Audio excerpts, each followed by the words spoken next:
ছিলার আদর্শ জলসা শুধু করা নয়, চিৎকার দিয়ে সুবহানাল্লাহ নয়। হে যুবক, তুমি ফুরফুরা বলতে তুমি যদি মনে করো জলসা, তুমি পীর আবু বকর সিদ্দিকীকে জানো না, দাদা হুজুরকে তুমি চেনো না। তোমার আমার পীর দাদা হুজুর আত্মশুদ্ধি করতে শিখিয়েছিলেন, তিনি শুধু জলসার মজলিস বানাতে আমাদেরকে শেখাননি, রাত ধরে করতে। আমি অবাক হচ্ছিলাম, ঘরে বলছিলাম যে দেখো লোক কি বলে, ছেড়ে দাও। আজকে যে আমার শ্বশুর এই ওয়াজ করাচ্ছেন জায়গায়, এই যে জিকির করাচ্ছেন, এইটা দাদা হুজুরের আদর্শ ছিল।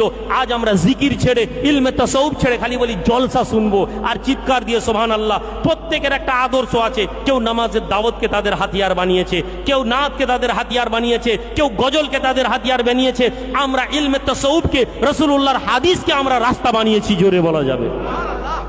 আমাদের রাস্তা খায়রুল উমুরের উপরে আছে, খায়রুল উমুর আওসাতুহা, মধ্যম পন্থা উত্তম পন্থা। আমরা কখনো কোনোটা নিয়ে বাড়াবাড়ি করি না, আমরা কি আম নিয়ে বাড়াবাড়ি করি না, আমরা কি আমকে হারাম বলি না, আমরা কি আমকে কি বলে বেদাত বলি না।